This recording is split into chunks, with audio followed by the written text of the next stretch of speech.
Hey y'all, how are you? I'm showing this right away because this is the backdrop for what we are going to talk about today. Slutty Vegan owner Pinky Cole reveals she almost lost her business. And for those people who minimally are in the Atlanta area, but pretty much throughout the country, people know the Slutty Vegan brand and they know Pinky Cole Hayes, as she's known by now, because she recently got married. I think a couple of years ago she got married. So many of us are familiar with this brand, the Slutty Vegan brand, which is the vegan burgers and fries out of Atlanta. She grew the business to 14 locations. Recently, she revealed that she almost lost her business. And this is what we are going to talk about today, not so much in terms of what she went through to get the business back. We'll deal with a little bit of that. But we're going to talk about it from a leadership standpoint because first of all, I'm grateful to Mrs. Cole Hayes, or Pinky Cole Hayes, for sharing her story, because I think for us as business owners, for us as leaders, we are taking away some things from her experience that we can use as we are leading ourselves and leading others. Before I get into that, I do want to share, of course, this is the World Class Training Institute's Leaders Lounge, where we focus on helping leaders to just relax into their roles and learn little nuggets that can help them be successful. It is an outgrowth of the company, my company, the World Class Training Institute, where we maximize human capital. And we do that through the delivery of leadership and professional development training programs. And I'm so excited to even say the word human capital today, maximizing human capital, because one of the things that we're going to talk about and that you see Pinky Cole Hayes discuss when she was in one of her interviews is the importance of talent. If you do not have good talent, if you do not develop your talent, you are putting your operation, whether it's your department, your business, your organization, your team at risk. So you have to really think about the human capital side. So often I see, especially new leaders, talk about or thinking about, and she even discussed it on one of her podcast episodes where she was a guest, about how it's so much bigger than Instagram and Facebook, and thinking about, hey, how is this going to look pretty? How are we going to have this particular edifice set up? That's important. But if you come in, the people are not optimized, then you are going to fail. And she outlined that so well in her podcast interviews that she did just recently, which again, we are going to get into. So as I said, before I get into that, a lot of the stuff too that we're going to talk about is from my book, which is Unpacking AGAPE, the 7 languages of intentional leadership, because it just was like light bulb moment after light bulb moment after light bulb moment, where I'm like, oh my goodness, these are things that I talk about in the book. So you all can get ahead of Pinky Cole Hayes if you buy the book at worldclasstraining.net/agape. That's worldclasstraining.net/agape. It is scrolling across the bottom of the screen. So I'm going to jump into it, get right into it. I got some great videos that I'm going to show you from her recent podcast interviews that she did. And we're going to talk about them and how they relate to leadership, and specifically some of the things that we outline in the book. So first thing, again, we said she almost lost her business, right? So what happened was, for those people who don't know, for 43 days, she was not the owner of Slutty Vegan. How does that happen? Well, what happened, as she shared, is that she got into too much debt. And again, if you see some of these full podcast episodes that she has out here, you'll be able to see the whole story. But the people, she got rid of her whole C-suite. she had to, she assigned her business over to what they call an assign, or I think they are called the assignee. She's the assignor, and her business was going to be sold off. It's called an assignment for the benefit of creditors. And you guys also can go and do some more research on what that is. But essentially, it's not a bankruptcy. It is a way to pay creditors by selling off your assets. And she assigned her business over to be sold so that she could get rid of some of the debt that she was having. Now, again, I said for 43 days.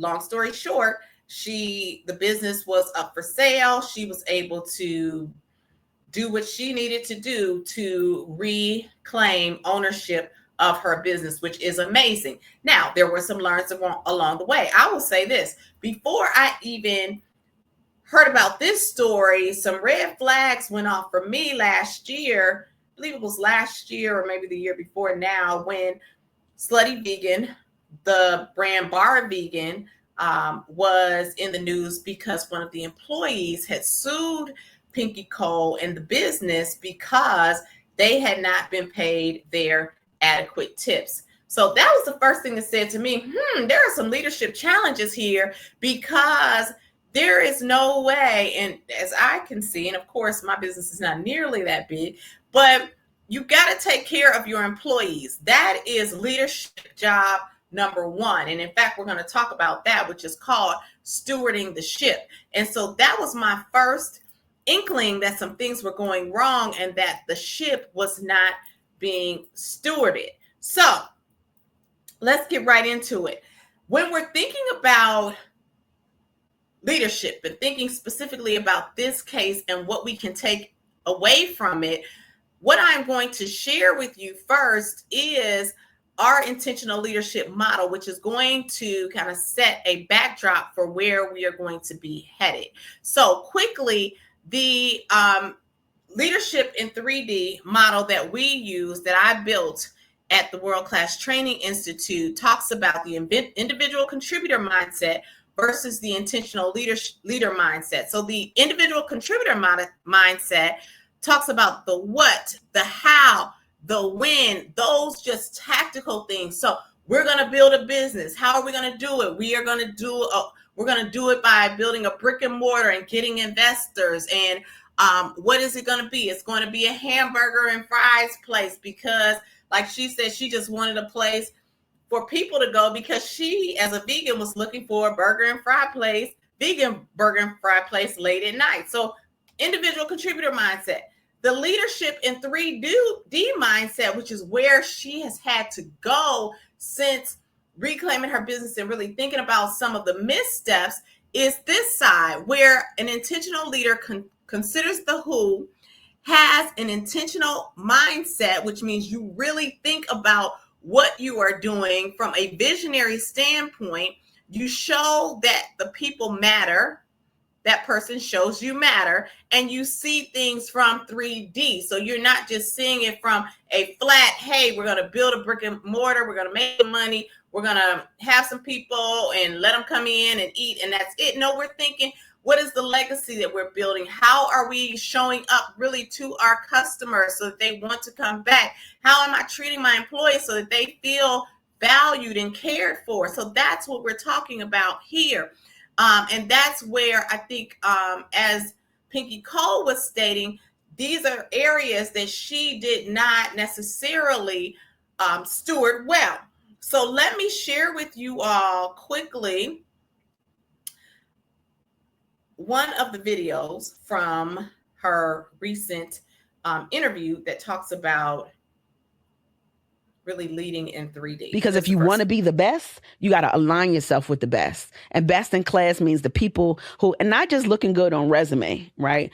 Personality, energy, experience. I want to know that you failed a time or two, because then you know how to identify when you see it, and you know how to help me fix it. And I want people to have that kind of experience. So best in class to me is people who have, like I said in the beginning, range. So At the end, she said, hey, she wants people who have range. So when you're thinking about, again, leading in 3D as an intentional leader, that first thing is considering the who. You got to carefully consider who is on your team. And I'm going to share another little piece before I talk more about this. Here it is, and right here. what matters the most is the internal consumer and the external consumer. That's your employees, and that's the people who come and patronize your business every day. Again, considering the who. You, as she just said, have to carefully consider your internal consumer and you have to consider your external consumer. The more you do that, the more likely you are to make decisions that are in the best interest, not of the moment, but of the ultimate organization. And so I was so happy to hear her say that. And as you all are thinking about leading in 3D, another part that I don't have here, but she talks about is really thinking about with my team, not just who I know and who I'm friendly with, but who are the people who can help move the dial forward. She said that she is no longer interested in just, hey, loyalty, loyalty, loyalty, loyalty. She's talking about, as she said there, I need talent, I need range. What can you do to really help teach her and help her develop as a leader? And if you are strong in certain areas, if you're thinking about your business, you want people who are, like she said, she's a highly creative person. That is her, that's in her wheelhouse. So she can handle that. But apparently, when it came to some other pieces of leading well, she was not a master at that. She was really not a master at how to take care of the people in her stead, which is the second thing that I want to talk about, which is being a steward of your ship. Now, what does that mean? Being a steward of your ship, and I write about it in my book, is about really taking care of your relationships. It's taking care of your financials. It's taking care of all of the things that help undergird the ultimate business. And as she said, she took her eye off of the wheel. And by taking her eye off of the wheel, she faltered as a leader. And I'm going to share the piece where she actually talks about that right here. Never take your hands off the wheel. I don't care how big your brand gets. Where's the camera? I do not care how big your brand gets. Don't take your eyes off the prize. So here I am. I'm the face of my brand. I'm doing all of these things. And I position people to run the brand and do all of these things. And I should have paid more attention, right? Because certain directions would have been different. But now I know. I needed it to happen early on, so I know the difference now. I know what it feels like when you're fully present and when you're not. That's the first thing. The second thing, what I realized is, again, like I said, the quality. Quality has to be consistent across the board. Also making sure that you have the right talent. Before I used to hire loyalty, but loyalty don't pay the bills. Mm-hmm. You got to get people that are like extremely intelligent, extremely experienced in the field, something to offer and have the same alignment and ethos that you have, because otherwise it's not going to work. So good. So good. And actually she did share there about the loyalty piece as well. So you heard her talk about, you cannot, I said, take your eye off the wheel. Did she say that? I think she said that like that. Take your hands off the wheel. I think she said, take your hands off the wheel. But either way, you got to stay focused. And as I have here in Unpacking AGAPE, I write, yes, finally, stewarding money well is critical. Intentional leaders, AGAPE leaders, are focused on careful consideration of who and where funds are being allocated. For many leaders, how they manage financial resources is a performance management indicator. This is because these numbers can have a direct impact on the company's profitability and even bonuses at the end of the year. So when you're talking about being a good steward and really never taking your eye or hands off the wheel, that financial piece, the piece that Pinky Cole ended up being challenged in, and which forced her into this assignment for the benefit of creditors, is because she was letting other people run certain parts of the business. She came in again and had to get rid of the whole C-suite. As a leader, and Oprah always says she always signs her own checks. I don't know if she still does it now, but she always would say that. And again, I'm not saying that you have to be overly, you don't have to be, you don't have to micromanage it to the point where you're not able to fully realize your role as a leader, a founder of a business, if you have one, or the head of your department or organization. But you do want to, as they always say, inspect what you expect. And that's a part of being a 3D leader. And it's a part of making sure that you are stewarding the ship. And so I'm going to just share quickly the first two that we talked about in terms of the leadership lessons are: number one, you want to lead in 3D. And leading in 3D is about taking that intentional leadership model that we have here and carefully considering the who.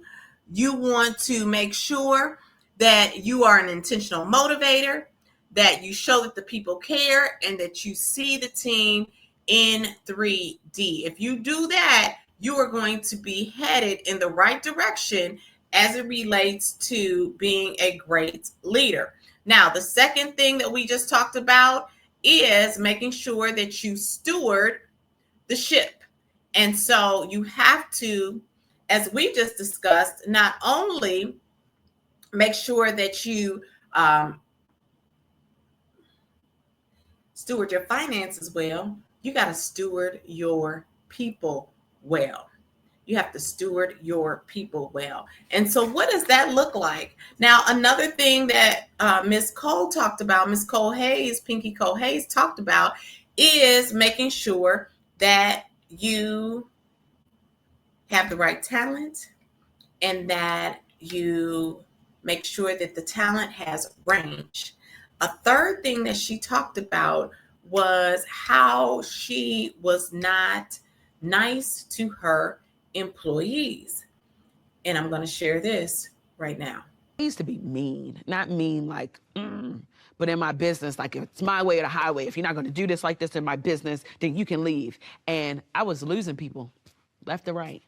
You understand what I'm saying? And I realized that you get more bees with honey, no pun intended, right? When you are not feared. People would fear me in my business. And it didn't take me it took me far on the surface, but it didn't take me far internally, because when I came around, people's like their emotions changed. They were afraid. Mm-hmm. You felt that guardedness. And I felt that. Mm-hmm. And when people don't feel safe around you, they're not honest with you. Mm-hmm. So good. So good. And as I write here, there is an adage that states, one does not care how much you know until they know how much you care. When we look at the intentional leadership model that has as one of its principles that an intentional leader demonstrates behaviors that show you matter, the best way that this can manifest itself is for the leader to be easily approachable.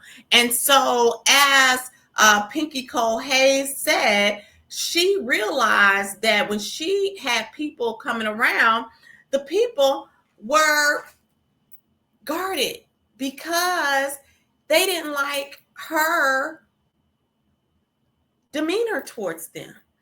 She felt, for them, it seems like she felt unapproachable. And so leadership lesson number 3 is you want to never be beyond approach. You want to be a leader who your team feels comfortable coming to. Now, does this mean that you're always supposed to be available? Absolutely not. You are not supposed to always be available. But what you are supposed to be is someone whom your team feels can easily be open to conversation. Now, leaders are busy. So how do you do this when you're busy? Because you may have a team member who comes to you several times with a similar issue. You've told them how to handle it. They're still coming to you with that issue. What do you do? I often tell leaders that the best way to handle that is to have a set time for people to come and have conversation with you. That way, when you sit down and talk to them, you and they are fully present to the moment.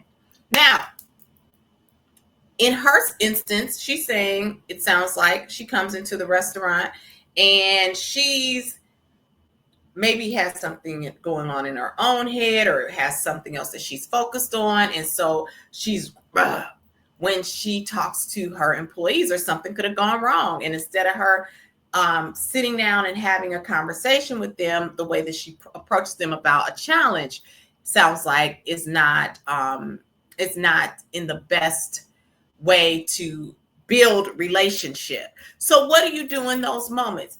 As leaders, I say that the first thing that you have to do whenever you're even thinking about entering the space of your employees is to put your P hat on, as I say. Put on your patient's hat. Understand you are going out and this is your stage. And so you want to show your best face on stage. When you approach your employees, greet them first with a hello, no matter what's going on. Hello, how are you doing? I often talk about one of my best leaders. He was the vice president of people and culture in my last organization where I worked. And in the morning, he would come around and speak to us and say good morning more times than not. If I'm saying it like this, it was not something that he did just occasionally. It was something that he did on a regular basis. And that's still memorable to me. And I always believed that if I had a challenge, I could go to him, shout out to Stuart, and have a conversation about whatever it was. Why? Because he was never beyond approach. So you never want to be beyond approach as a leader.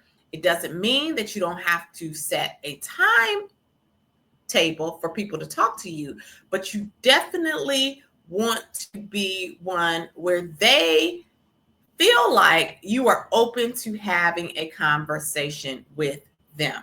It is so critical.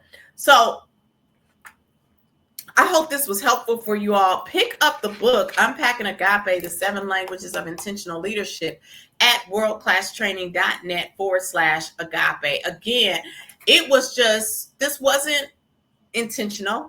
It was very serendipitous that as I was watching her videos, I was saying, oh my goodness, I talk about this in the book. Oh my goodness, I talk about this in the book. Oh my goodness, I talk about this in the book.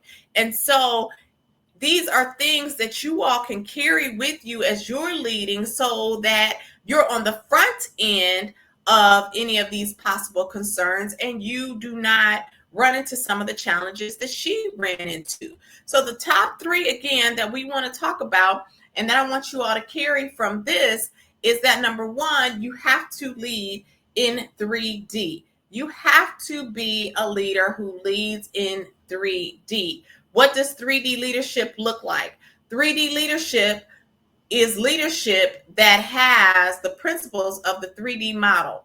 So what are those principles? Let's go to them right quickly.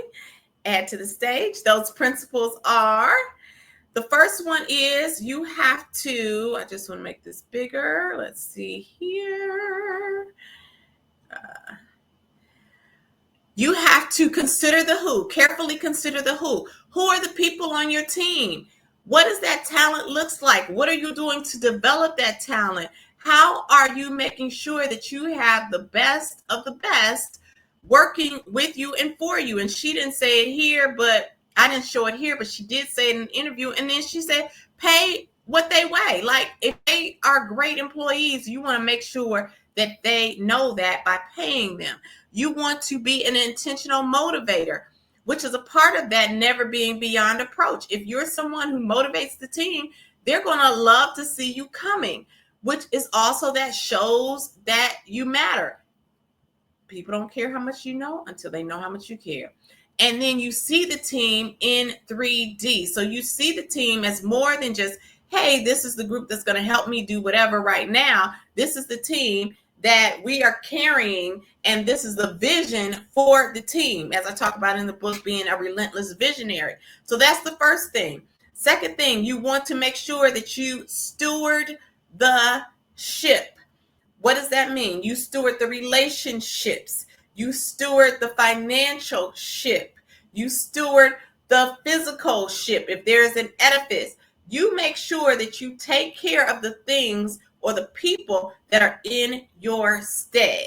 And then, as we just mentioned, never be beyond approach. So these were great, great interviews. I wish Pinky Cole Hayes nothing but the very best. Again, never met her, but I have. I've seen her in an interview once live in Atlanta, and I've also just kind of been watching the story. I'm so glad her book is I Hope You Fail. So I'm so glad in one way that she went through this experience, because sometimes it is experiences like these or like this one that help you sit back. If you really are true to being the best you can be, you sit in these moments and you figure out, where did I go wrong and what can I do differently? And she said she wanted this to be kind of a launching pad for her to share with other entrepreneurs so that they know things that they can do to make sure that their businesses run well. Because I've seen it too, where people, oh my goodness, I get kind of nervous when I see people do great posts and things like that on Instagram and Facebook, because oftentimes the real of them is, when I say real, REAL of them, is very underwhelming, very underwhelming. I'd rather you be overwhelming in public and underwhelming online than the reverse. And a lot of people know how to get those videos where they are just on and popping. And then you meet them, or you try to schedule an appointment with them, can't reach them, can't find them. They don't have a great attitude. Their look is off when you see them. It's like, is this the person? Oh my goodness, totally different. You want to over deliver and under promise. Under promise and over deliver. I'll say that like that. Okay. Under promise, over deliver. That way it's all the way perfect. All right. So, and the perfection goes beyond the product, as she said at the end of, or just the service. Like the World Class Training Institute, I always tell people the reason that I named it that is because that's what I want people to experience, not just from the time that in terms of the training, but the whole experience with me, the business to business side. I want customers to feel like they can reach me, they can have a conversation with me, that when I deliver to them, that I'm going to be there earlier than on time. I'm going to deliver a training that is far exceeds their expectations. I'm going to make sure that I take care of them from a fiduciary standpoint, from making sure that our contracts and our agreements are done in a ethical, honest way. And I want to make sure that we maintain a semblance of humility in it all, because we all know that we are here but by his grace. So I hope this was helpful for you all. Again, wish nothing but the best for Pinky Cole Hayes. Pinky Cole Hayes, reach out to us, because you said you were looking for some top talent to help you. We can come and train the people in your organization and make them masters at serving and helping people, because human capital, maximizing it, is our special sauce, and we'd love to help you. So for all of you all, you also can reach out to the World Class Training Institute at worldclasstraining.net, or you can always call us at 615-716-9990. Schedule time on the phone, or you can go to our website, schedule through our link that's right there at the bottom. minimally make sure that you go pick up this book, which is Unpacking AGAPE. Buy some for your whole team. Everybody can use it. And we actually train from this book as well when we do our intentional leadership training. So many ways to make sure that your team is maximized and hopefully don't run into some of the challenges that Miss Pinky Cole Hayes ran into. All right. So thank you all so much for joining us. And remember, when you are better, we're absolutely better. Take care.